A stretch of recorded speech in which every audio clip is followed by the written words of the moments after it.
Abra a tua Bíblia comigo em 2 Coríntios, nós vamos continuar a exposição das cartas paulíneas. Começamos lá com um pouco da história de Paulo, depois trabalhamos a carta de Romanos e domingo passado nós trabalhamos a carta de Corinto, a primeira carta que Paulo escreveu então à igreja de Corinto.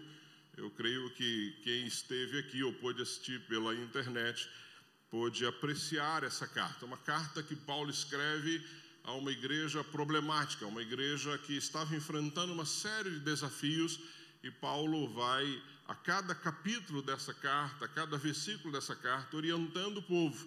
Foi isso que Paulo fez na primeira carta de Coríntios. E hoje nós vamos estudar a segunda carta. E aí, se você de alguma forma ficar ou não entender alguma coisa, eu te recomendo assistir no nosso canal do YouTube a mensagem do domingo passado, que é exatamente da primeira carta que ele escreve, mas não dá para eu investir tempo explicando a primeira carta, porque nós vamos gastar tempo agora na segunda carta, tá bom, querido? Então, como é uma sequência de cartas, não é? É importante que você acompanhe todas elas, e temos também esse privilégio, termos as mensagens gravadas, e você pode assistir, rever no seu melhor momento, ali na sua casa, no trabalho, onde você estiver. Eu não perco tempo, eu estou no trânsito ouvindo mensagens. Eu estava no hospital com meu filho e a Toninha, eu estava assim, sentado, com fone de ouvido, e ela chegou e falou: "Você está dormindo?" Não, eu falei: "Estou ouvindo uma mensagem." Eu estava ouvindo mesmo, né? Porque você está ali na recepção do hospital, você não tem o que fazer, aguardando. Então aproveite o tempo para encher a tua mente de coisas que de fato vão fazer diferença na tua vida. Então, 2 Coríntios é a carta que nós vamos trabalhar nesta manhã. Por que Paulo escreve essa carta, então, a 2 Coríntios, haja visto que ele já tinha escrito a primeira carta?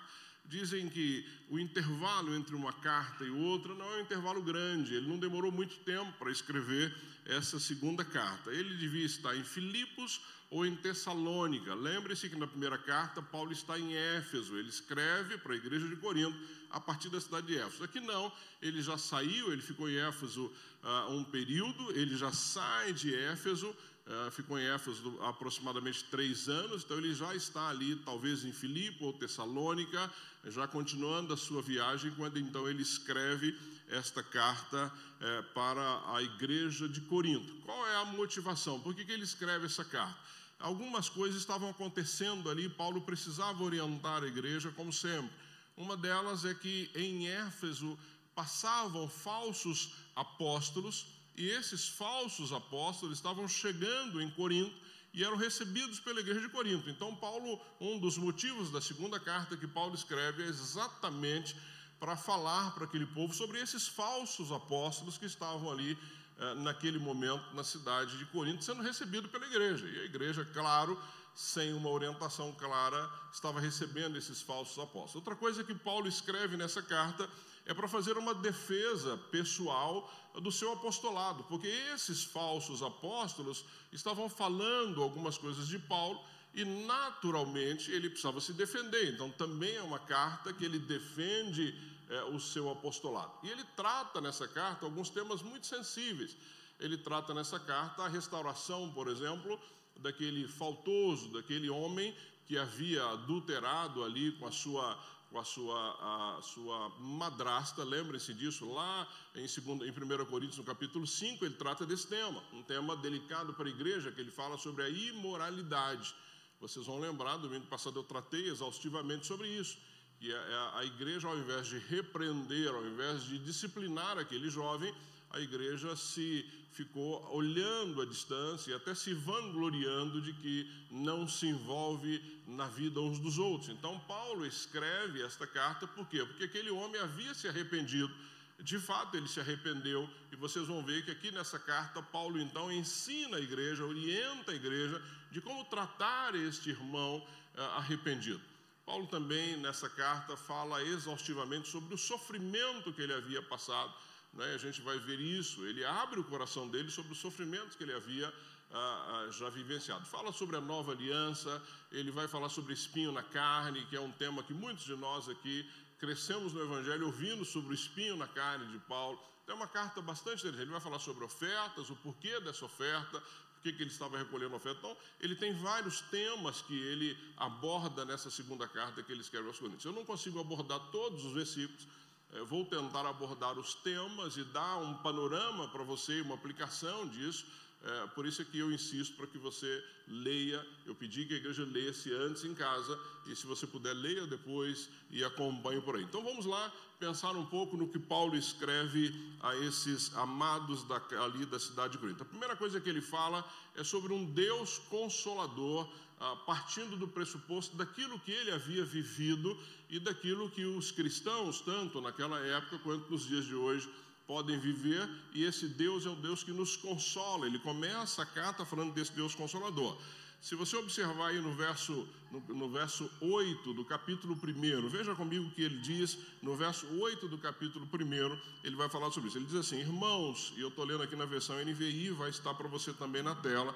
Ele diz assim: irmãos, não queremos que vocês de Corinto, desconheçam as tribulações que sofremos na província da Ásia, as quais foram muito além da nossa capacidade de suportar, ao ponto de perdermos a esperança da própria vida. Ou seja, ele está falando aqui dos sofrimentos que ele, Paulo, apóstolo de Cristo Jesus, e eu quero que você guarde muito bem isso, porque durante toda a carta ele vai estar enfatizando isso, defendendo então o seu apostolado. Então ele está dizendo aqui do sofrimento que ele já vivenciou, daquilo que ele já passou. Não é? E ele cita alguns momentos que nós vamos ver, mas, por exemplo, se você for ver lá em Atos, não é? No capítulo 19 de Atos, lá a partir do verso 21 em diante, você vai ver que ali os ourives, os homens vendiam umas imagens da deusa Artemis, e a pregação de Paulo estava fazendo com que esses homens se convertessem, com que as pessoas se convertessem ao Evangelho, e elas deixassem de comprar aquelas imagens, e isso causou ali naquela região de Éfeso um problema social, um problema sério, um problema econômico, porque viviam disso. À medida que Paulo ia pregando o Evangelho, as pessoas iam se convertendo, elas deixavam de consumir esses produtos, e isso fez com que a cidade se voltasse contra Paulo, a ponto de Paulo ter que sair dali fugido, correndo, porque senão ele seria morto. É uma das coisas para vocês entenderem o que ele, Paulo, então, sofre a partir daí. Se você for lá para o capítulo 6, vai lá comigo, lá no capítulo 11, abra comigo lá no capítulo 11, vira a tua Bíblia um pouco, e você vai ver o quanto Paulo já tinha vivido e passado pelo Evangelho de Cristo. No capítulo 11, a partir lá do verso, podemos ver a partir do verso 22, olha comigo aí, a partir do verso 22 do capítulo 11, que ele diz assim, olha, naquilo que todos os outros se atrevem a gloriar-se, de novo, lembre-se que ele está falando aqui dos falsos apóstolos. Ele está dizendo, naquilo que estes homens que estão aí, que passaram por aí, que estão se vangloriando, ele continua. Então ele diz assim, naquilo que todos os outros se atrevem a gloriar-se, falam como insensato. Então aqui ele usa inclusive um termo que diz assim, olha, eu não precisaria falar disso, eu não precisaria expor isso, mas já que estão fazendo isso, vamos aos fatos. Ele diz assim, eu também me atrevo, no final do 21, no 22, são eles hebreus? Ele diz, eu também. São israelitas? Eu também. São descendentes de Abraão? Ele pergunta, eu também. São servos de Cristo? Estou fora de mim para falar desta forma. Ou seja, Paulo está sendo muito sincero, ele está dizendo, eu estou falando de coisas que eu não gostaria de falar com vocês, mas eu preciso. E ele continua, eu ainda mais. E aí ele começa, trabalhei muito mais, fui encarcerado mais vezes, fui açoitado mais severamente, exposto à morte repetidas vezes. Olha o 24, 5 vezes recebi dos judeus 39 açoites. Se nós colocarmos um açoite a mais, nós teríamos aí 200 açoites. Se nós então tirarmos 5, são 195 açoites, ele diz que ele recebeu dos judeus.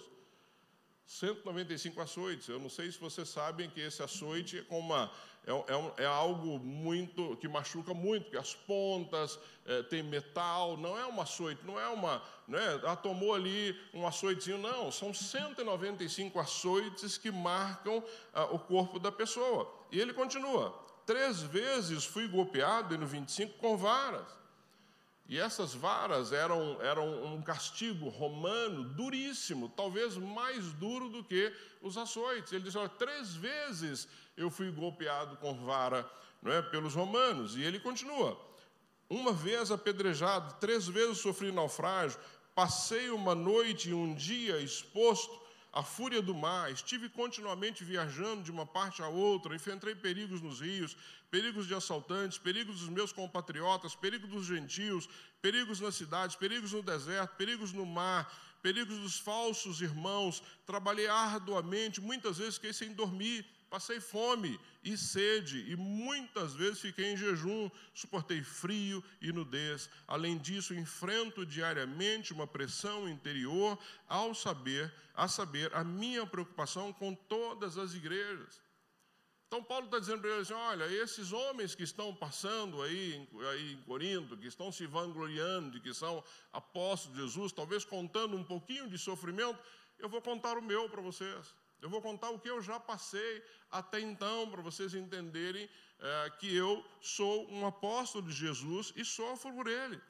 Então, quando Paulo fala que há as marcas de Cristo no corpo, ele está deixando claro, quando ele diz assim, ele mesmo, ele diz, sem mais, quando ele cita lá em Gálatas, ele diz assim, ó, sem mais ninguém me perturbe, pois trago em meu coração as marcas de Jesus, e de fato ele trazia no corpo as marcas de Jesus. Então ele está dizendo, olha, vocês podem estar recebendo aí esses homens que estão se vangloriando, dizendo que são isso, aquilo, mas se vocês querem saber de alguém que tem as marcas de Cristo no corpo, eu vou relatar para vocês alguns fatos. Então Paulo começa essa carta dizendo isso, ou seja, quem ele era, o quanto ele sofreu e o quanto o Senhor o consolou, porque um homem para continuar fazendo o que ele estava fazendo só a partir do consolo de Jesus. E é isso que Paulo está afirmando para aqueles homens. Então ele começa falando então sobre este sofrimento, sobre ter as marcas de Cristo no corpo, e isso então dava a ele mais autoridade como apóstolo de Cristo Jesus, não como alguém que começou a falar sobre o que viu.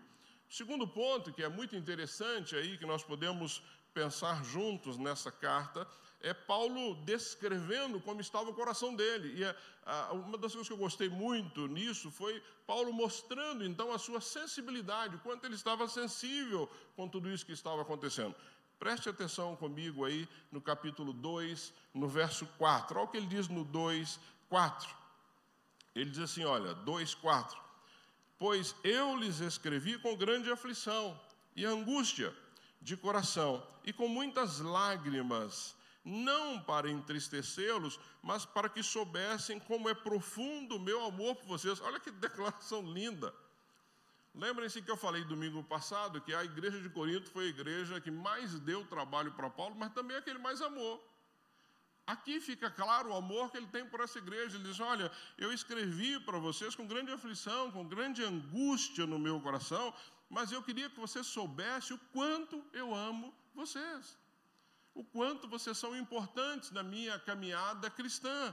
Ou seja, a declaração de um homem, não é, para um povo, para uma igreja, para uma região, e ele faz isso de uma forma muito clara. E lá no capítulo 6, você vai ver o quanto Paulo ainda abre o coração, por isso que é uma carta, talvez nenhuma delas Paulo tenha sido tão íntimo quanto foi nessa carta de 2 Coríntios. Vai comigo lá para o capítulo 6, veja a partir do verso 11, como ele trata então com este povo, sobre o que ele estava sentindo naquele momento. Olha lá, capítulo 6, verso 11.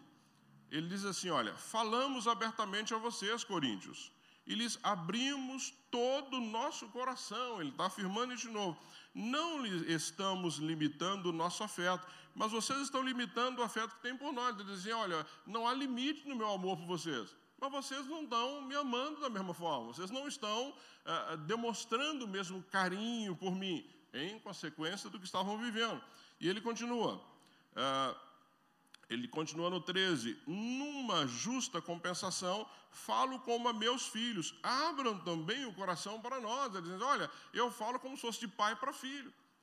Eu estou abrindo o meu coração com vocês. Abram o coração de vocês para comigo. Olhem para mim como alguém que os ama e quer o bem de vocês. Esta relação ela é interessante porque quando nós pensamos no Evangelho, queridos, e ontem eu tive a oportunidade de falar com pais de juniores, eu disse para eles assim, olha, não se coloquem na defensiva. Porque nós somos assim, nós somos defensivos e nos esquecemos que as pessoas, muitas vezes, que estão à nossa volta, querem o nosso bem. E aqui é o que o Paulo está dizendo. E ontem, quando eu falei para os pais do Júnior, eu falei assim, olha, eu vou falar algumas coisas aqui duras, mas não entendam que nós queremos o mal, pelo contrário, nós queremos o bem dos seus filhos. Nós queremos que eles caminhem bem. A igreja é assim. Paulo está dizendo para aquele povo a mesma coisa, ele está dizendo, olha, o que eu estou falando para vocês é de coração, porque eu quero que vocês vivam bem, que vocês caminhem bem. Então, me tratem da mesma forma que ele diz, abram o coração para mim, deixa eu entender o que vocês estão sentindo. E se não bastasse, querido, se você for lá para o 7, só vira aí a página da tua Bíblia, ou olhe para a direita, capítulo 7, verso 2, olha o que ele diz aí.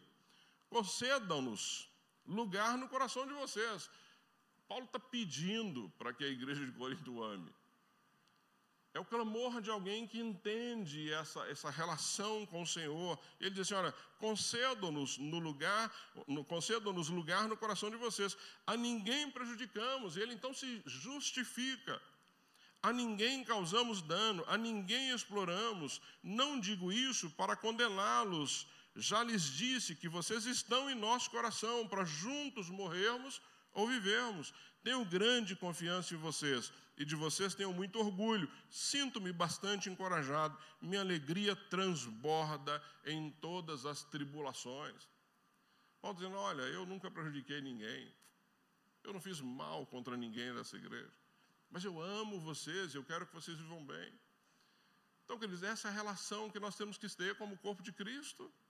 Nos alegrar quando o irmão está indo bem, nos alegrar quando o irmão cresce, nos alegrarmos quando as coisas estão fluindo bem.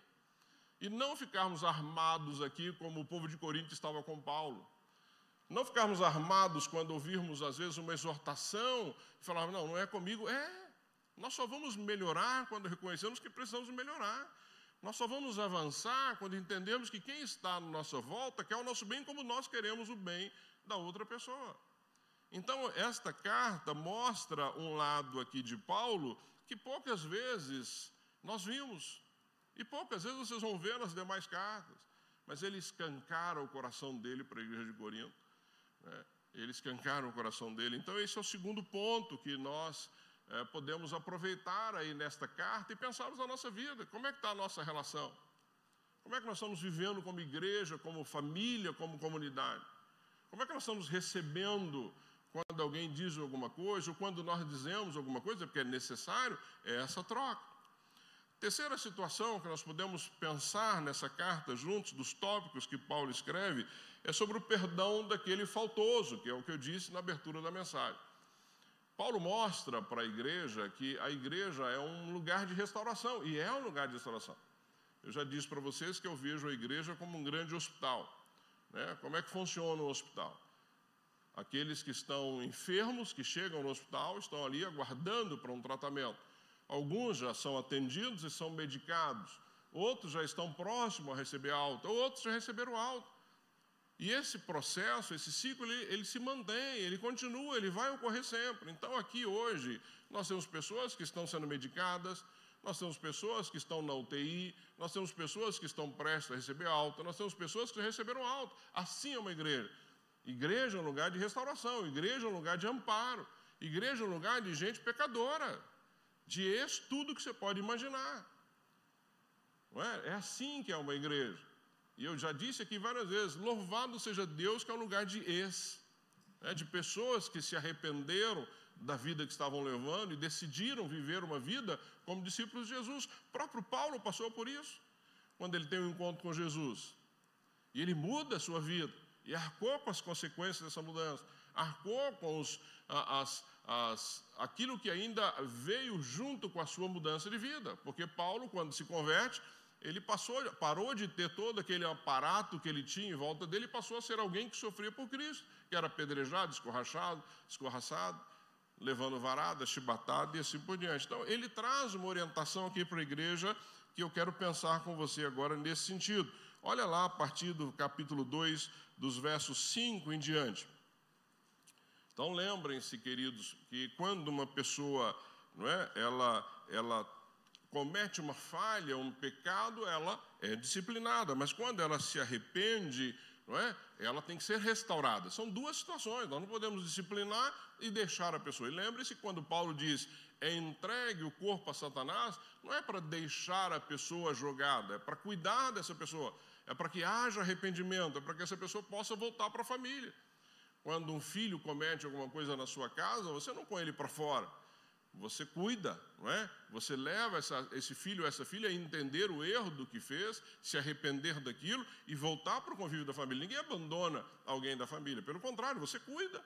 Você espera pacientemente que essa pessoa caia em si, e foi o que aconteceu com esse jovem. Então ele diz aí a partir do capítulo 2, verso 5, se um de vocês tem causado tristeza, não a tem causado apenas a mim, mas também em parte para que eu, não é, para eu não ser demasiadamente severo a todos vocês. E ele continua, lá no verso 6.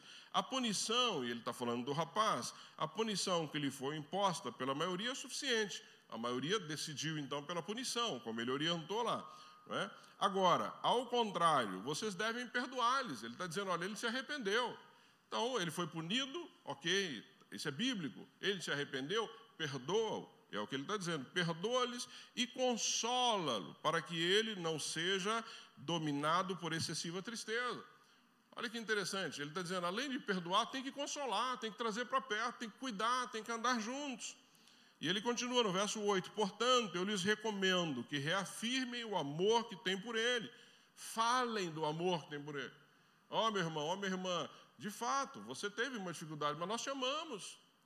Nós queremos você conosco, nós queremos que você continue caminhando conosco, nós queremos que você continue servindo conosco. E ele continua, eu lhes escrevi, aí no verso 9, com o propósito de saber se vocês seriam aprovados, isso é, se seriam obedientes em tudo. Se vocês perdoam alguém, eu também perdoo. E aquilo que perdoei, se é o que havia alguma coisa para se perdoar, perdoei na presença de Cristo por amor a vocês, a fim de que Satanás não tivesse vantagem sobre nós, pois não ignoramos as suas intenções.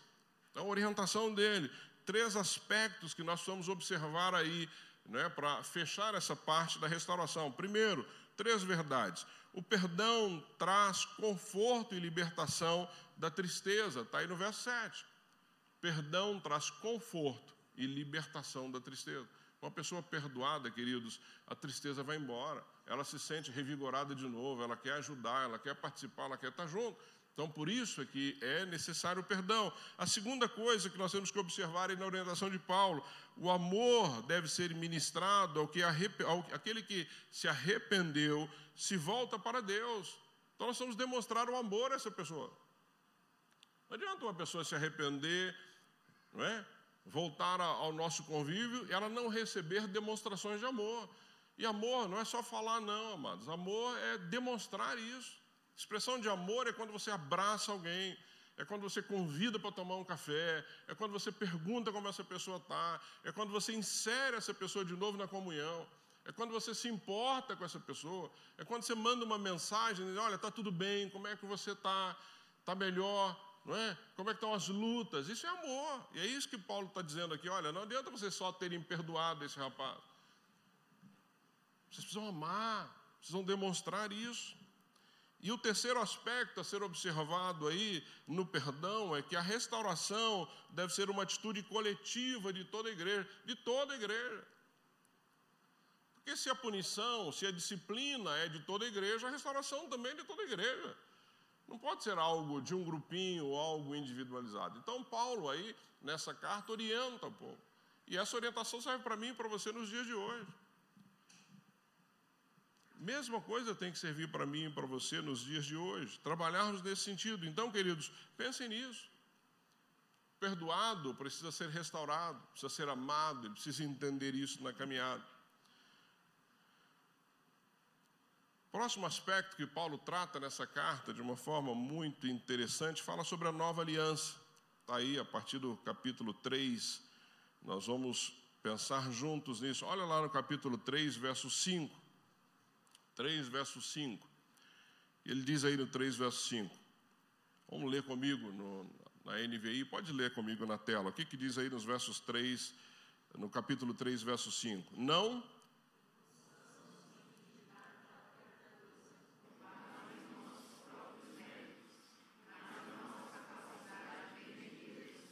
tremendo isso. O que Paulo está ensinando para o povo, gente? Veja bem. O que era a velha aliança? Quando Moisés recebe as tábuas da lei, na velha aliança, qual era a regra? Tudo que o Senhor disser, nós faremos. Não é isso? Está aqui os 10 mandamentos, está aqui os mandamentos, nós vamos cumprir fielmente. Lembra que a gente trabalhou sobre isso em Romanos? Não que a lei não fosse boa, não que a lei não fosse santa, não que ela não fosse importante, claro que era.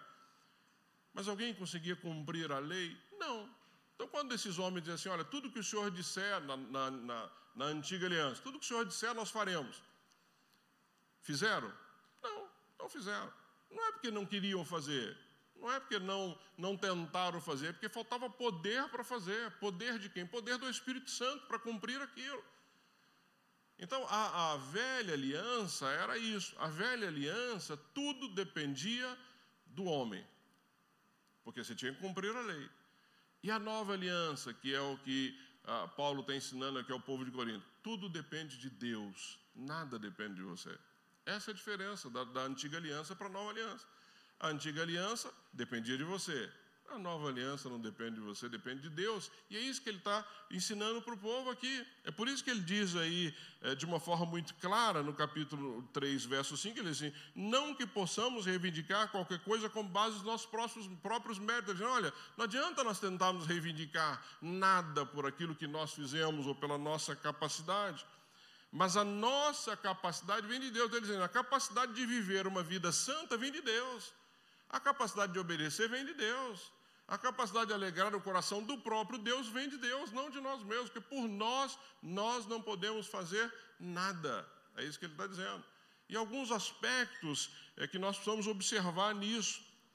Algumas verdades que eu e você podemos tirar disso.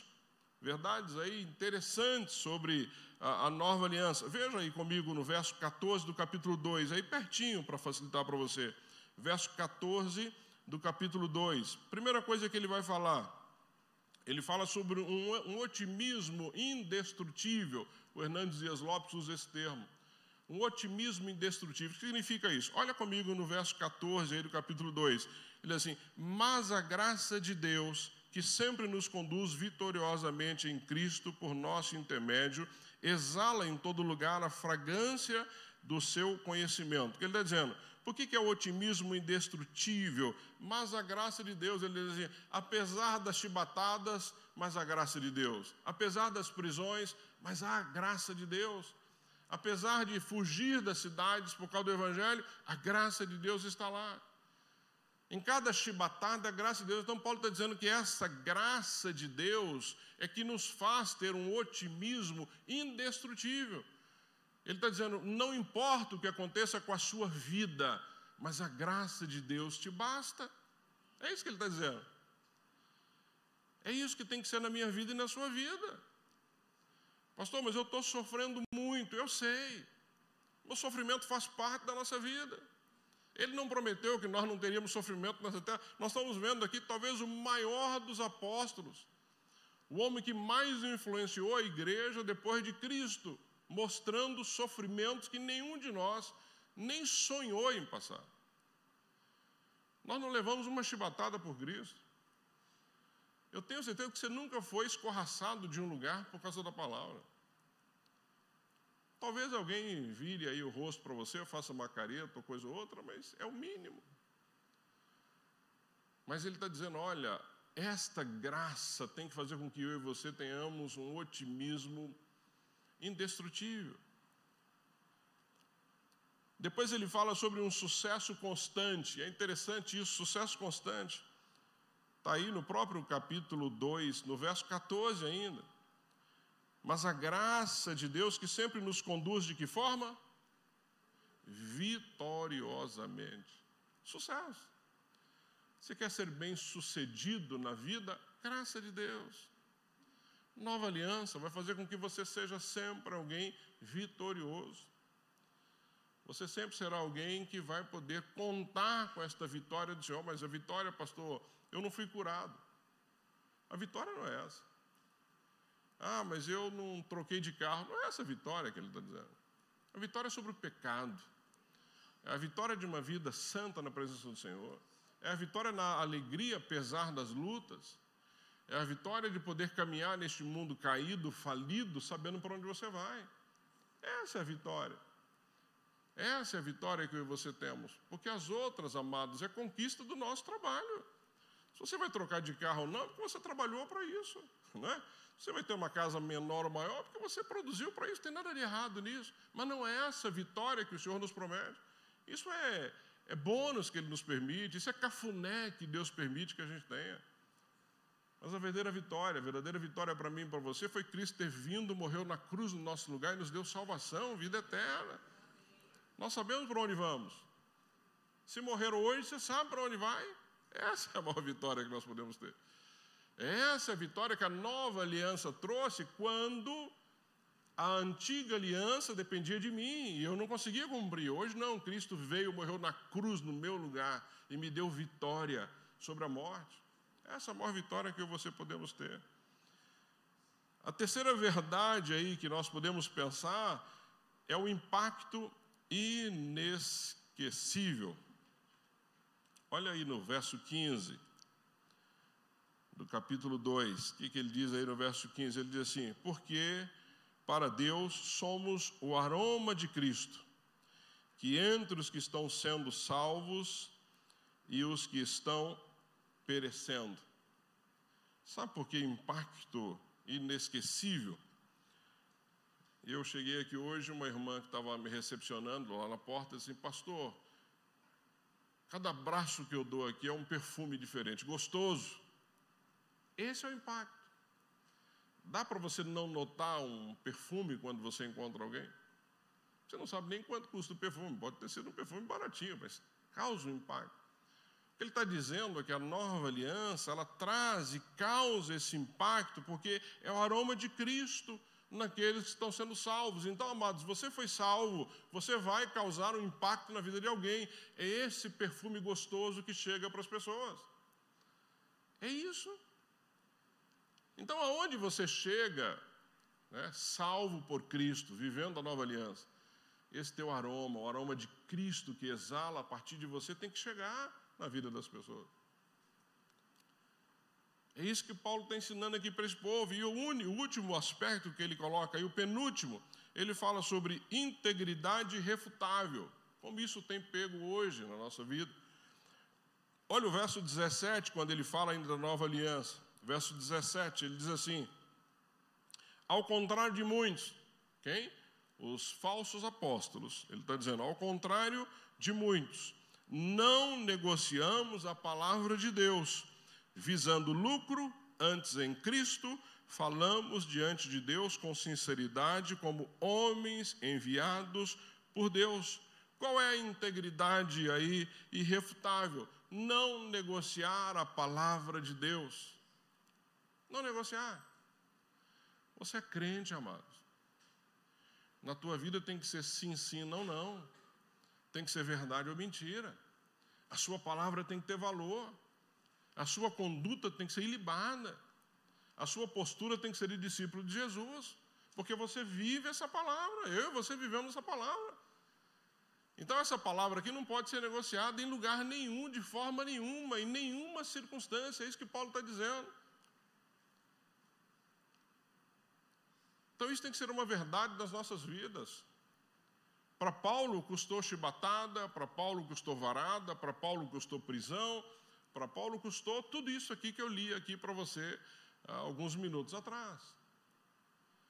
Porque ele não negociou a palavra, porque ele não deixou de pregar contra Deus Artemis, porque ele não deixou de pregar contra lá o templo de Afrodite, porque ele não deixou de pregar, porque ele não deixou de falar, mesmo apanhando, mesmo levando varada. Ele não negociou, e ele diz para o povo de Corinto exatamente isso, ou seja, não negociamos a palavra de Deus visando o lucro, antes em Cristo, falando diante de Deus com sinceridade, como homens enviados por Deus.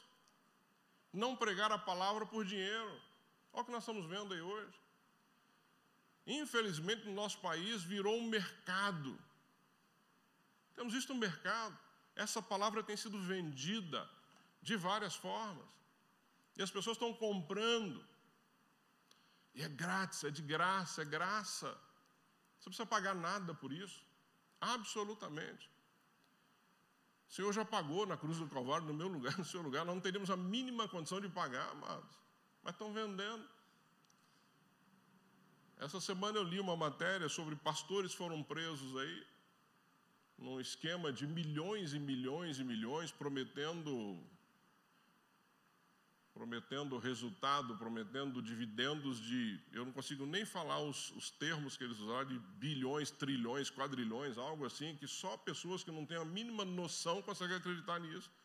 Ou pessoas muito gananciosas conseguem acreditar em ofertas desse tipo. Mas está cheio por aí. Falsos apóstolos, falsos profetas, falsos homens de Deus, não têm relação nenhuma com Deus. É isso que Paulo está dizendo aqui. Essa palavra não pode ser nunca negociada. Ela não pode ser nunca colocada nesses termos. E o último aspecto que ele coloca aí é a realidade inegociável. Exatamente a realidade inegociável que está lá no versos 1 a 3 do capítulo 3. Ele diz assim, observe comigo aí no capítulo 3, versos de 1 a 3, sobre uma realidade que não dá para negociar. Ele diz assim, será que com isso estamos começando a nos recomendar a nós mesmos novamente? Será que precisamos, como alguns, de cartas de recomendação para vocês ou da parte de vocês? Vocês mesmos são a nossa carta, escrita em nosso coração, conhecida e lida por todos. Vocês demonstraram que são uma carta de Cristo, resultado do nosso ministério, escrita não com tinta, mas com o Espírito do Deus vivo, não em tábuas de pedra, mas em tábuas de corações humanos. Sabe o que Paulo está dizendo aqui para esse povo? Esses falsos apóstolos pegavam cartas de recomendação e chegavam nas igrejas com cartas de recomendação. Olha, está aqui, ó. Eu fui recomendado pelo concílio lá de fulano, ou fui recomendado pelo grupo assim, assim, assado. E chegavam nessas igrejas com essas cartas. Paulo está dizendo para esse povo, eu preciso de carta. Eu não preciso de carta, vocês são a minha carta. Vocês são o resultado da minha pregação, do evangelho, das boas novas de Cristo, que eu anuncio em nome dele. Está dizendo, eu não preciso de carta. Eu não preciso que alguém me recomende, ou seja, a minha história é a maior recomendação. E aqui Paulo não está colocando isso como se orgulhar disso, não. Ele está sendo sincero. Porque quem precisa de uma recomendação é porque não tem vida, não tem história. Alguém precisa de uma carta para recomendar porque não tem nenhum tipo do que apresentar. Porque Paulo, onde ele chegava, a história dele chegava antes. Não chegava num carrão, não chegava com um anelzão no dedo, não chegava com uma cadeira parecendo um trono no púlpito, nada disso. Chegava como um homem simples, temente a Deus, sabendo quem ele era, nada, segundo ele, escravo, pior dos pecadores, mas que levou milhares e milhares e milhares e milhares a se converter a Cristo Jesus. Chegava sem pompa, fugia num cesto pendurado no muro, ia pregar numa sinagoga, era expulso de lá, não conseguia mais nem pregar na sinagoga, começou a pregar de casa em casa, porque nem na sinagoga eles recebiam mais. É isso que ele está dizendo aqui. É isso que ele está dizendo, que a nova aliança tem que produzir na minha vida e na sua vida. Entender que nós somos simplesmente servos do Senhor Jesus. Só isso, mais nada do que isso. Mais nada. Se não for a graça de Deus sobre a minha vida e a sua vida, nós somos perdidos, queridos. Literalmente perdidos. Dê vazão aos seus desejos para você onde você vai parar. Dê vazão a uma série de coisas que passam só na sua cabeça e você vai ver onde vai parar. Não dependa do Senhor, não dependa do Espírito Santo de Deus que habita em você para você ver como vai ser a sua vida. É isso que Paulo está mostrando, é isso que Paulo está enfatizando aqui para este povo. E ele ainda trata sobre essa superioridade da nova aliança. Superioridade da nova aliança. Olha o que ele diz aí, queridos, no capítulo 3, vai lá para o verso 13. E aqui ele traz uma informação muito interessante que não está descrito no Antigo Testamento. Ele fala sobre uma postura aqui de Moisés, e eu vou explicar para vocês o que é isso. Ele diz assim no verso 13 do capítulo 3, ele diz assim, olha, não somos como Moisés, que colocava um véu sobre a face para que os israelitas não contemplassem o resplendor que se desvanecia. O que é isso? Quando Moisés se encontrava com o Senhor, quando ele descia do monte, ele descia com o rosto, não é, resplandecendo a glória do Senhor. Todos nós já lemos isso no Antigo Testamento. Então Moisés colocava um manto, cobria o rosto, porque as pessoas não conseguiam ver isso, não é? Ou tinham dificuldade de ver. Acontece que este resplendor, ele ia diminuindo. E Moisés ficava triste com isso, porque ele ia desvanecendo, como o próprio texto está dizendo aqui. Mas Moisés deixava o manto sobre o rosto para o povo achar que ainda estava brilhando, que a glória do Senhor estava ali. Você fala assim, mas Moisés fazia isso, querido, olhe para o teu coração. Como alguns estudiosos dizem, antes de culpar Moisés, de julgar Moisés, olhe o seu próprio coração. Né? Porque nós somos às vezes rápidos em falar, tá vendo? Até Moisés. Não, olhe o seu coração. De Moisés, ele está prestando contas a Deus do que ele fez. Mas o que Paulo está nos ensinando com isso? Que nós temos que tomar cuidado para não vivermos uma vida de capa. Para não vivermos uma vida tentando aparentar mais do que nós somos. Viver uma vida enganando as pessoas em aquilo que nós não somos. O que Moisés tentou? Aparentar que a glória de Deus ainda estava ali, né, resplandecendo no seu rosto, quando não estava mais. Então esse é o perigo da nossa vida cristã, de sermos ou de mostrarmos aquilo que nós somos, ou de, que é uma outra situação que tem acontecido muito isso, ou de nós, homens, esperarmos do outro algo que ele não é. E você, sabendo que as pessoas estão esperando de você, isso acaba colocando o quê? Um pano sobre a sua face, vivendo uma vida, ou vivendo uma capa, ou vivendo algo que você não é. É isso que ele está ensinando aqui para o povo. Está dizendo, olha, gente, na nova aliança, você não precisa aparentar quem você não é, porque o Senhor conhece o seu coração. Lembra os homens santos naquela época, como é que eles oravam? Até a entonação da voz era diferente. Os fariseus batiam no peito. Tipo, a nova aliança joga tudo isso por terra. Na nova aliança, você pode ser o que Paulo foi aqui com a igreja de Corinto. Me ame, porque eu amo vocês. Olha, eu não fiz nada contra vocês, vocês não demonstram meu amor por mim. Então, a nova aliança, a superioridade da nova aliança em relação à velha aliança é que você e eu não precisamos aparentar o que não somos. Nós podemos viver uma vida na presença do Senhor como somos, e Ele vai tratando conosco, Ele vai mudando, Ele vai transformando, Ele vai moldando o nosso caráter como o caráter de Cristo. Então, querido, não faça tipo, não seja o que você não é, não mostre o que você não sabe, seja você, porque o Senhor te conhece, Ele conhece o teu coração, é isso que Ele está dizendo. Então, na nova aliança, essa face, a nossa face, ela é desnudada. Ela é desnudada. Veja o verso 18. Nós vimos o 13. Vê o 18. Vê o que diz aí no 18, do capítulo 4. Vai no 4, 5. Não, desculpa, 18 meu. Depois nós vamos para o 4, 5. Vê aí no capítulo 3, verso 18. Nós acabamos de ver a face aí de Moisés. Mas veja o que diz aí no verso 18 do capítulo 3. Ele diz assim, e todos nós, com a face o quê? Descoberta, contemplamos a glória do Senhor, segundo a sua imagem, estamos sendo transformados com a glória cada vez maior, a qual vem do Senhor, que é Espírito. Ele está dizendo, então nós com a face descoberta, sem máscara, sem medo, sem mentira, vamos sendo transformados pelo Senhor de glória em glória. Entende? Dia a dia, Ele que vai nos transformando, não precisamos fazer tipo daquilo que não somos. Daquilo que não somos, queridos, precisamos tomar muito cuidado com isso. E aí lá no 4, 5, ele fecha. Olha o que ele diz no 4, 5. Verso 5 do capítulo 4. Ele diz assim, mas não pregamos a nós mesmos, mas a Jesus Cristo, o Senhor, e a nós como escravos de vocês por causa de Jesus. Ele está dizendo, olha, nós somos escravos de vocês. Nós não pregamos a nós mesmos, nós não vivemos por nós mesmos.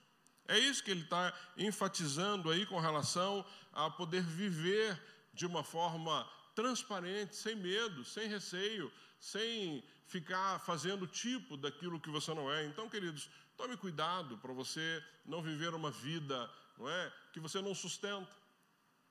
É interessante, porque quando você faz um tipo, quando você cria um tipo para você, ele não se sustenta.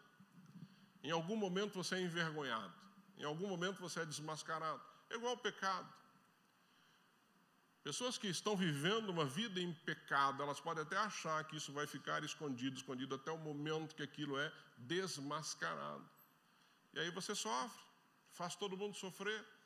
Então viva na dependência do Senhor. Então Paulo trata isso, da nova aliança, fala sobre a superioridade da nova aliança. E ele vai mostrar depois quem nós somos, tesouros em vasos de barro, é o que ele vai tratar no verso 4, aí no capítulo 4. Se você observar lá no verso 7, ele diz assim, mas temos esse tesouro, verso 7 do capítulo 4, mas temos esse tesouro em vasos de barro, para mostrar que este poder, que a tudo excede, provém de Deus e não de nós. Vaso de barro tem alguma beleza, queridos? Quem já foi aí em olaria, onde os caras fazem vaso, não tem beleza nenhuma. A maioria dos vasos de barro é marrom, muito simples, está ali, não tem muita resistência, é um vaso. É isso que Paulo está dizendo. Não é o vaso que tem valor. Quem é o vaso? Eu e você. Nós somos vasos de barro, é isso que ele está dizendo. Se não é o que está em nós, o conteúdo do vaso não tem valor, por mais que você fique aí, ai pastor, mas quer dizer que eu não tenho valor? Não, o nosso valor vem do Senhor. Vem do Senhor. Senão estaremos vivendo a antiga lei, tentando cumprir todos os preceitos por nós mesmos sem conseguir. Então Paulo está dizendo aí o seguinte, não viva uma vida de capa, não viva uma vida aparentando que você não é, pelo contrário, você é vaso de barro e dentro de você tem algo preciosíssimo. Isso sim tem valor. Então não tenha medo, não tenha receio, seja vaso de barro, mostre a sua fragilidade, viva na dependência do Senhor, caminhe nessa dependência dele, ou seja, não abra mão disso. Mas você é vaso de barro, não tente mostrar o que você não é, não tente ser mais forte do que você é, não tente ser um super-homem, uma super-mulher, porque você não é. Nós somos vasos de barro, usados pela misericórdia de Deus. É isso. E é isso que me encanta, como é que Deus pode usar gente como nós, queridos? Como Deus pode usar gente como eu e vocês? Cada um aqui tem uma história, e nem sempre é uma história bonita. Na maioria das vezes não é. Não é. Mas Deus usa a gente. Se nós deixarmos, Ele usa. Se nós não atrapalharmos, Ele usa. Eu falo que é nós que atrapalhamos a ação de Deus. Mas se você deixar, Deus vai te usar. Deus vai fazer coisas através de você que você nem imagina. Mas você tem que entender que você é vaso de barro. Não use uma capa, não use um véu. Não viva uma vida que não é a sua. Seja um discípulo de Jesus com toda tranquilidade, sem nenhum receio nesse sentido, porque é Ele que te fortalece. É Ele que te fortalece. No capítulo 5, ele vai tratar sobre a nossa habitação celestial. E aqui é interessante, porque é uma habitação celestial? Porque o vaso de barro morre, acaba, não é? O vaso de barro não é eterno. Eu e você não somos. Esse vaso aqui vai uma hora perecer. Esse que está aí sentado vai perecer. Não importa se você tem 15, 20, 25, 30, 40, 50, a tua hora chega. Não sabemos que hora é essa, mas que ela chega, chega. Então ele está dizendo que esse vaso de barro, em algum momento ele vai acabar. Como o Paulo acabou, como tantos outros acabaram. Esta habitação. E olha o que ele está dizendo aí no verso 1 do capítulo 5, sobre essa habitação. Ele diz assim, olha, sabemos que, se for destruída a temporária habitação terrena, este vaso de barro, em que vivemos, temos da parte de Deus um edifício, uma casa eterna nos céus, não construída por mãos, humanas. Queridos, e aqui no céu, essa habitação celestial, não é uma mansão. Apesar que o termo grego fala mansão, mas não é essa mansão. Você não vai morar num casarão lá no céu. Esquece. Esquece. Tem um teólogo que eu gosto muito, diz assim, que ele fala que ele cresceu ouvindo que você tinha que mandar muito material para o céu. Porque se você não mandasse muito material para o céu, você ia chegar lá e morar numa tapera, numa casinha, não é? E às vezes você passa a vida inteira querendo mandar material para o céu. Não tem nada disso. Está dizendo é que nós vamos receber um corpo glorificado, que não é esse aqui. Não é esse. Essa habitação que nós vamos ter, não é que ele está dizendo, é este corpo glorificado, quando este corpo aqui perecer, acabar. E aí, amados, não vai ter mais excesso de peso, nada disso, é uma beleza. Ninguém vai precisar ficar fazendo dieta, não é bom? Cuidando do cabelo, nada disso. Vai ser um corpo perfeito. Perfeito. É isso que Paulo está falando para eles. Olha, cuidado, porque vocês estão vivendo uma vida desnecessária, vocês estão batendo no peito e fazendo coisa que não precisa, vocês estão virando tipo, vocês são vaso de barro, é o que está em vocês, é que tem importância. E o dia que esse vaso de barro acabar, foi preparado para vocês algo muito melhor, que não perece, que não vai acabar. Você vai poder olhar no espelho e falar, nossa, estou muito bonita, hein? Estou muito bonita, né? Peso ideal, sem dor, sem sofrimento. É isso que Paulo está dizendo aqui para esse povo. Então sabemos que se for destruída essa temporária, né, habitação terrena em que vivemos, temos da parte de Deus um edifício, uma casa eterna nos céus, não construído por mãos humanas. É isso que ele está afirmando aí para mim e para você. Tem bastante coisa aqui ainda.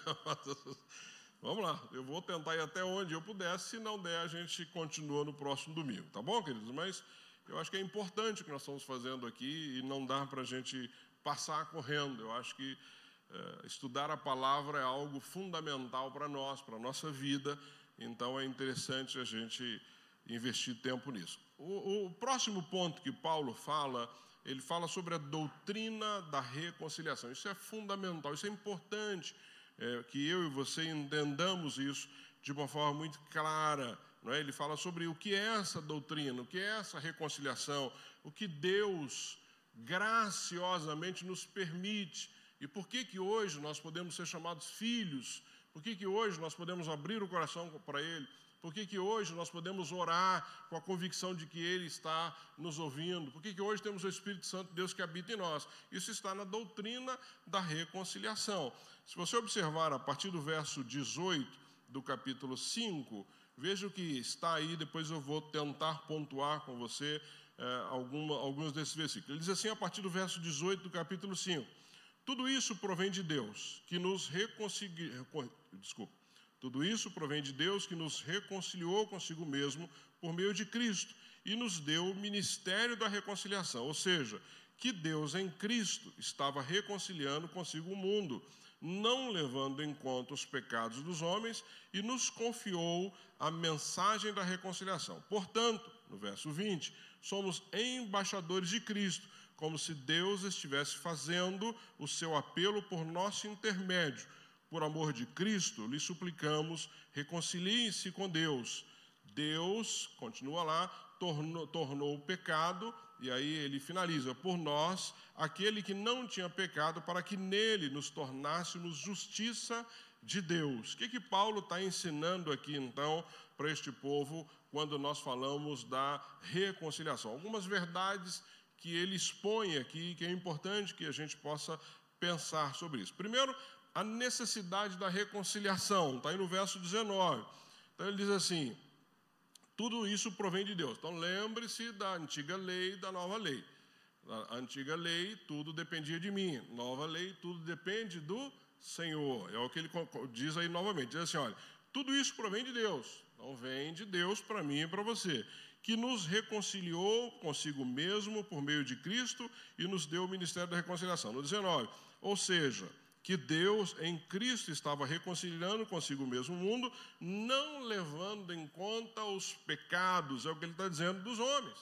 Então, Qual é a necessidade da reconciliação? Nós somos pecadores, estamos afastados do Senhor, porque o pecado nos afasta de Deus. Nós aprendemos isso desde quando nos convertemos, não é assim? Ou seja, o pecado nos distancia, o pecado nos afasta de Deus. Quando estamos vivendo a vida de pecado, nem as nossas orações são ouvidas por Ele, porque Deus é santo, Ele não compactua com o pecado. Então, qual a necessidade da reconciliação? Exatamente isso, porque eu e você somos pecadores. E aí a necessidade é porque Ele não levou em conta os nossos pecados e nos reconciliou com Ele. Então, a reconciliação é necessária? Claro que é necessária. Porque sem ela eu e você não teríamos acesso ao Senhor. Sem ela nós não teríamos acesso a Deus.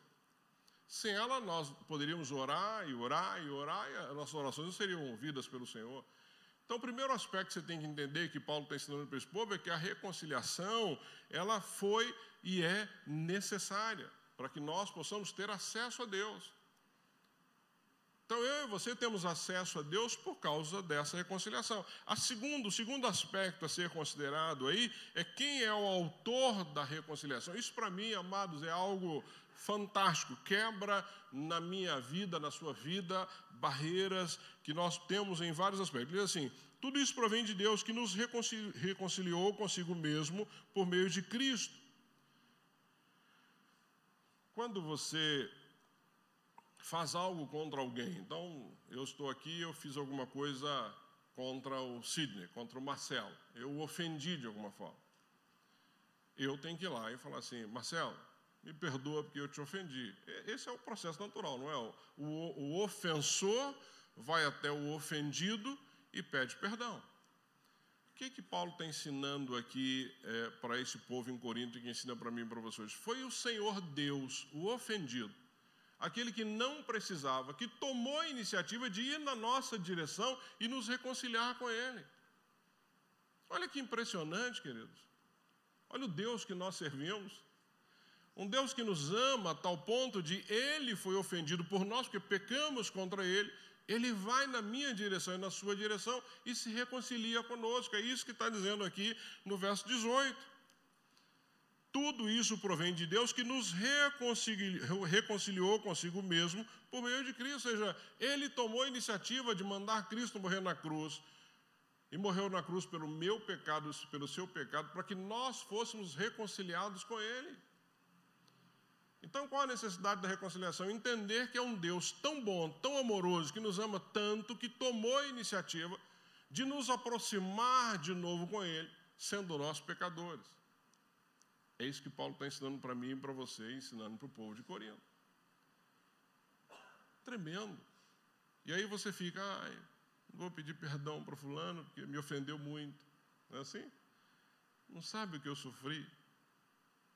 Amados, nós humanos, e aí digo humanos, que é o sentimento nosso, nós arrumamos desculpa para tudo. Só que nós nos esquecemos do Deus que servimos. Então, quando a gente estuda um texto como esse, vê o que um homem como Paulo passou, continuou firme até ser decapitado. Quando olhamos para um Deus como Deus que nós servimos, todo-poderoso, criador de todas as coisas, pode fazer o que Ele quiser, Ele toma a iniciativa de mandar Jesus morrer na cruz no nosso lugar para nos reconciliar com Ele. Eu ainda fico com mimimi. Eu ainda fico achando que eu tenho direito. Eu estou sofrendo tanto. Precisamos acordar enquanto povo de Deus, enquanto igreja, gente. Precisamos acordar para a realidade que nós estamos vivendo. Quanto mais nós conhecemos a palavra, mais nós vamos entender o que Deus fez por nós. O nosso problema é que nós não conhecemos. Nós queremos fazer valer os nossos direitos. Nós somos escravos, servos de Cristo. Somos servos do Senhor, não temos direito mais nenhum. Mas Ele é bom, Ele nos deixa viver coisas ainda tremendas. E ele continua, quem é o autor da reconciliação? O próprio Deus. E quem é o agente da reconciliação? Cristo. Cristo é a ponte dessa reconciliação. Cristo é que nos permitiu essa reconciliação. A Bíblia diz que Ele é o único intermediário entre nós e Deus. Ele é a ponte que nos liga a Deus. O abismo que existia entre nós e Deus foi preenchido por Cristo Jesus. Ele é a ponte dessa reconciliação. Mais uma verdade para nós aprendermos sobre a reconciliação. Qual a base dessa reconciliação? Está aí no verso 19. É outra coisa que me encanta, eu espero que encante o seu coração.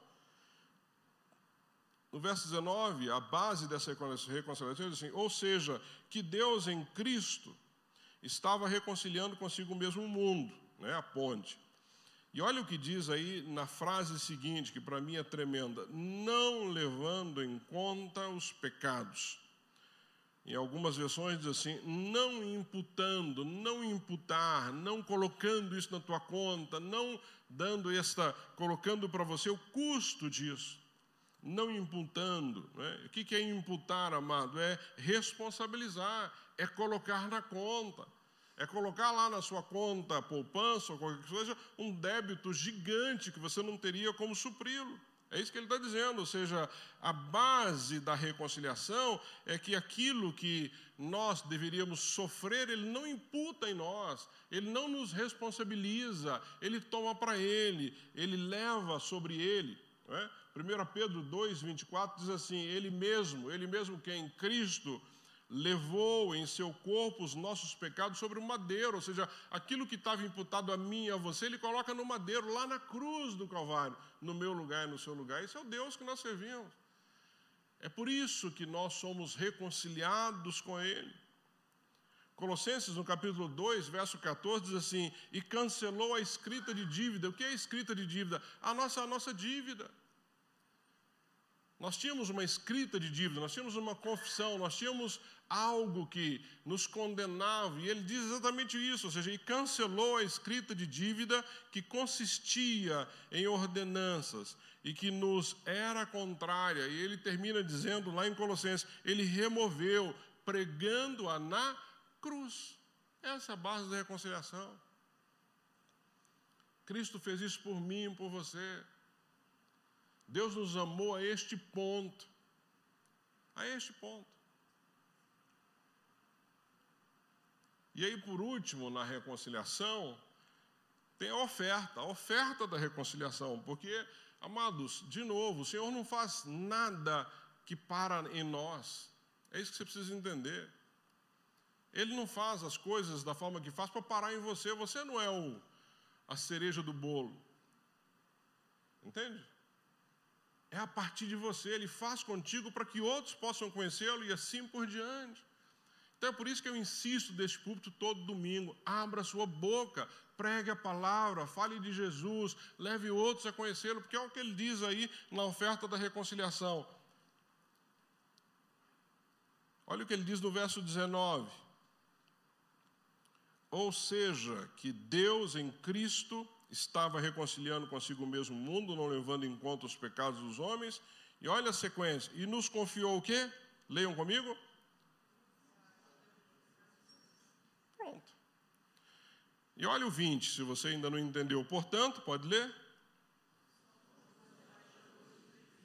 Acabou.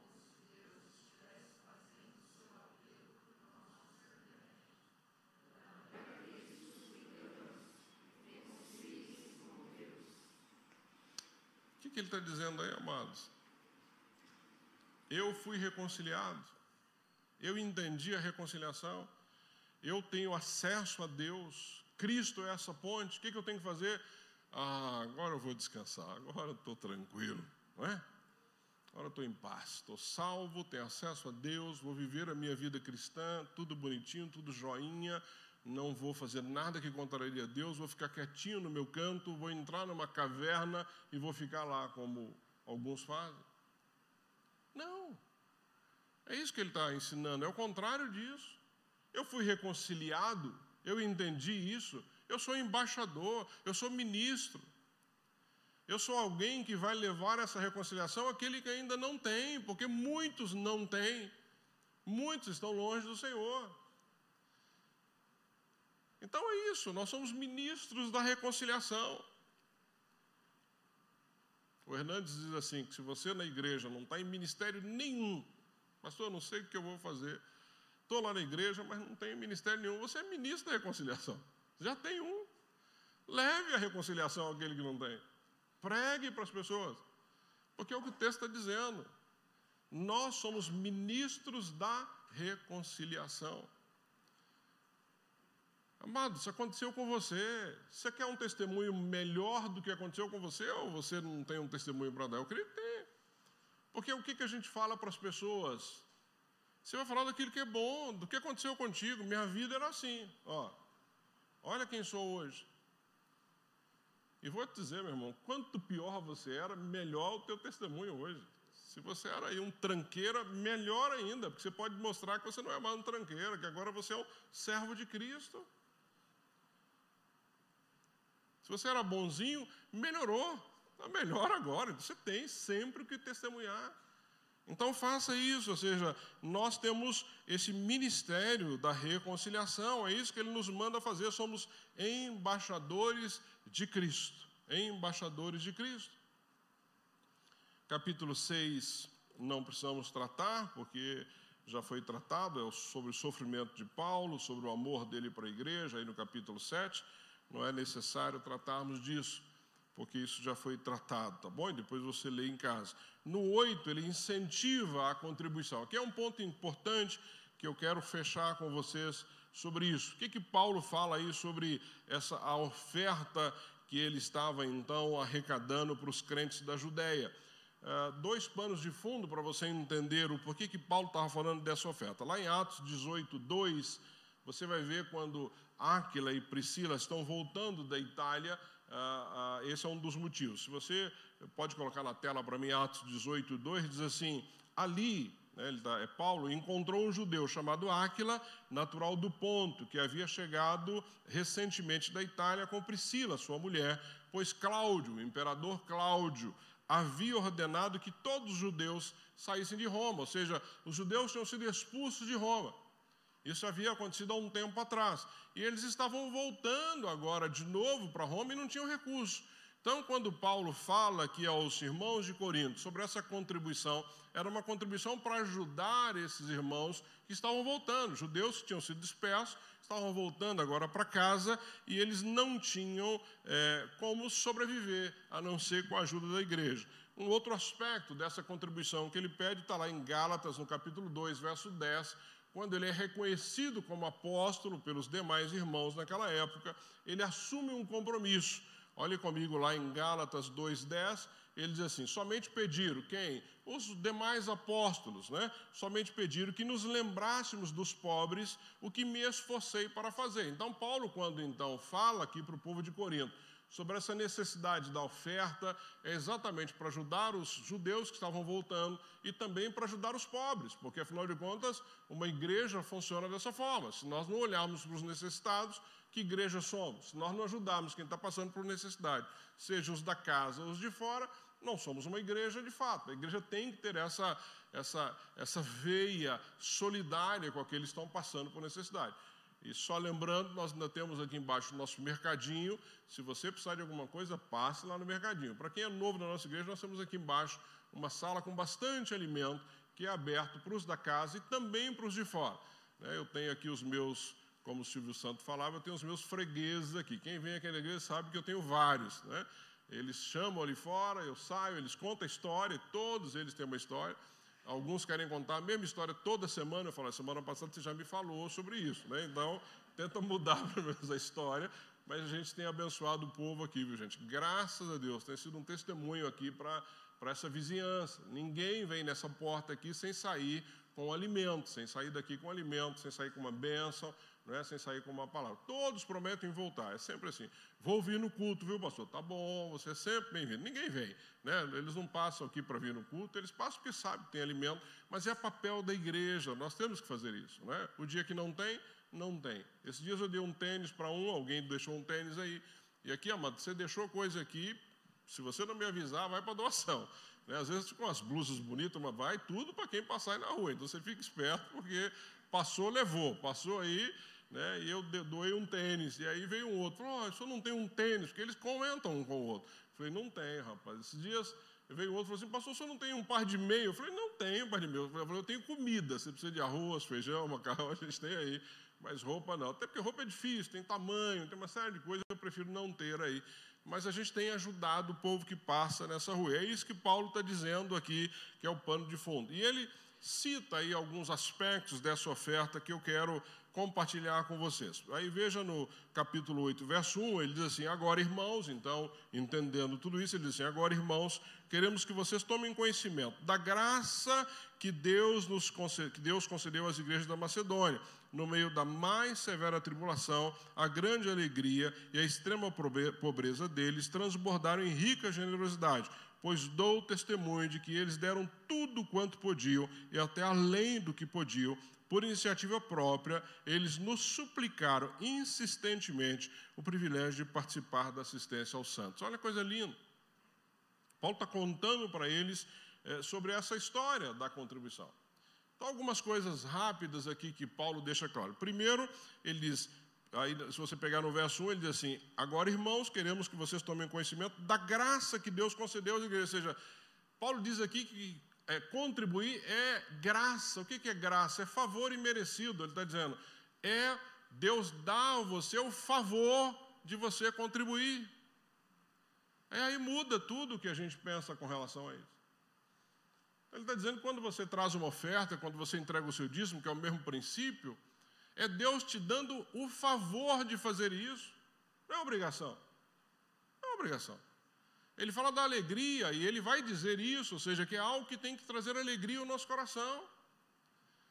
E aqui, amados, eu não trato disso, você sabe disso, eu tenho muito respeito, porque eu entendo que cada um sabe da sua necessidade. E é contigo e com Deus, não é comigo. Se você faz, se você não faz, é entre você e Deus. Eu prefiro não saber, de coração, prefiro não saber. Mas Paulo nos ensina aqui, como ensina todas as outras coisas, contribuir a algo que é um favor que Deus nos permite fazer.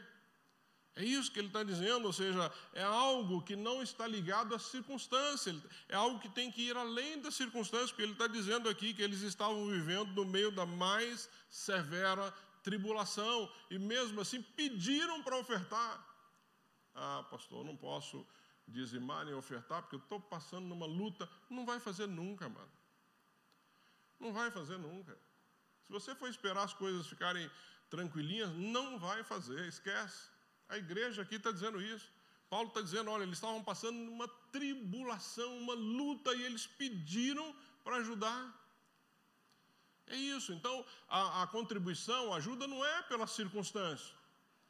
É pela confiança que eu tenho em Deus, é pela gratidão que eu tenho a Ele. É por esta graça que Ele me permite fazer isso. Tem que ser com alegria. Tem que ser com alegria, não pode ser com tristeza. Lá, se você for ver lá no verso 9, olha o verso 9, capítulo 6. Ele fala sobre a semeadura. Lembre-se, aquele que semeia pouco também colherá pouco, e aquele que semeia com fartura também colherá fartamente. E aqui, queridos, não é uma troca. Não é que você vai ofertar 10 e receber 100. Absolutamente. A teologia da prosperidade usa isso de uma forma errada, errônea. O que ele está mostrando aqui é que Deus conhece o coração. Ou seja, quanto mais bondoso você é, mais Deus vai dar. É assim que funciona. Porque Deus tem um propósito nisso. Não é para o teu bel prazer. Você é ministro da reconciliação. Você foi chamado para pregar as boas novas. Você foi chamado para levar outros a Cristo. Agora, se você coloca isso para o Senhor, Deus não vai te abençoar. Se Ele é o maior interessado em que isso aconteça. Então não é uma troca. Não ache você que você vai ofertar 10 e receber 100. Não, não vai. Pode, pode. Se Deus tiver propósito na tua vida, pode. Mas não é, vou fazer isso para receber aquilo. Não, eu vou fazer porque isso é graça. Isso é um favor que Deus me permite. Porque esse dinheiro vai ser usado para a expansão do reino. Pessoas serão alcançadas com esse recurso. A igreja será mantida com esse recurso. É por isso. E por isso que ele está dizendo que tem que haver alegria no coração de fazer isso, não tristeza.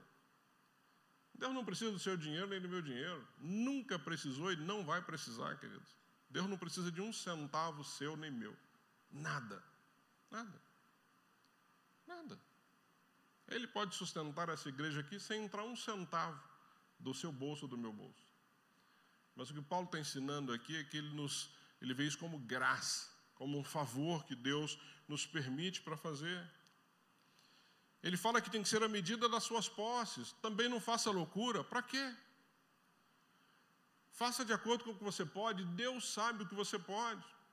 Então, ninguém tem que fazer loucura para contribuir, para ofertar, para nada. Você não tem que dar o que você não tem. Não é? Eu lembro numa igreja, uma época que nós tivemos aqui na primeira de Santo André, tivemos lá uma mensagem sobre dízimo e oferta, sobre oferta, e um irmão, na emoção, doou um carro.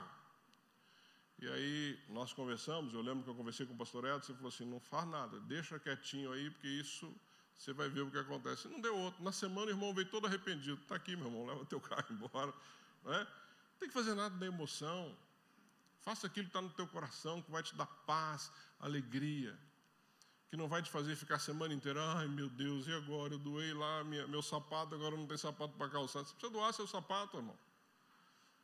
Deus vai te dar condições de fazer, você tem que ser só ter um coração generoso. Generoso.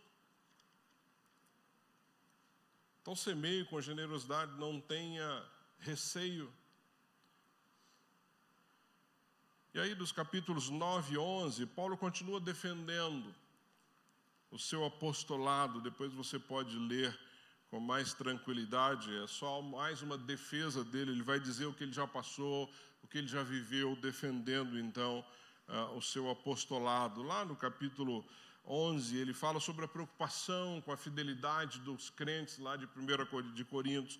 E essa é uma preocupação que eu coloquei aqui na minha observação, que é uma preocupação pastoral, não é? Ele diz aí nos versos 1 do capítulo 11, eu vou ler só alguns, ele diz assim, olha, espero que vocês suportem um pouco da minha insensatez, porque ele está dizendo aqui, eu fui insensato em vários momentos, porque precisava ser. E ele diz assim, sim, por favor, sejam pacientes comigo, o zelo que tenho por vocês é um zelo que vem de Deus. Ele está dizendo, eu estou cuidando de vocês, porque isso vem de Deus. E ele continua, eu os prometi a um único marido, Cristo, querendo apresentá-los a Ele como uma virgem pura. O que receio e quero evitar é que, assim como a serpente enganou Eva com astúcia, a mente de vocês seja corrompida e se desvie de sua sincera e pura devoção a Cristo.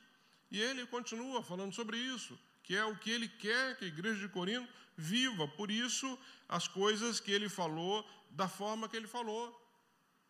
E lá no capítulo 12, queridos, ele fala sobre a visão que ele teve. E aqui é um outro aspecto para fechar o nosso estudo, a nossa mensagem de hoje. Aqui no capítulo 12, ele diz assim, depois de narrar tudo aquilo que ele passou, que eu já li com vocês aí no capítulo 11, sobre os sofrimentos, ele começa o capítulo 12 dizendo assim, é necessário que eu continue a gloriar-me com isso, ainda que eu não ganhe nada com isso, passarei as visões e revelações do Senhor. Ele diz assim, olha, além de tudo isso que eu passei, se vocês têm ainda alguma dúvida de quem eu sou, eu vou passar a narrar para vocês a visão que Deus me deu. Paulo foi arrebatado até o terceiro céu, e ele fala sobre isso aqui no capítulo 12.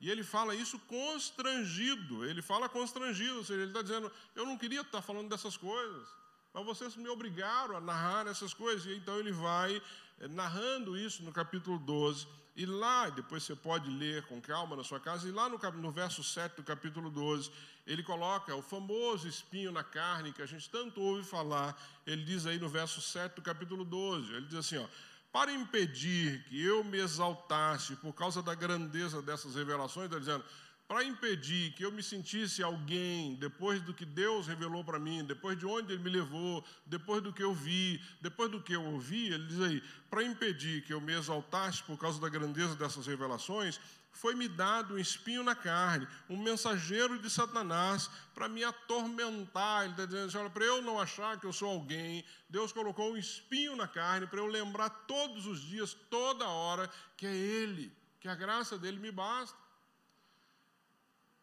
Esse é o homem que escreve lá para 1 Coríntios, dando essa aula para ele sobre vários aspectos. Então ele termina dizendo, para encerrar, depois de tudo isso que eu disse para vocês, para eu não achar que eu sou alguém, Deus me deu um espinho na carne. Não, mas eu não sei qual é o teu espinho na carne, cada um tem o seu.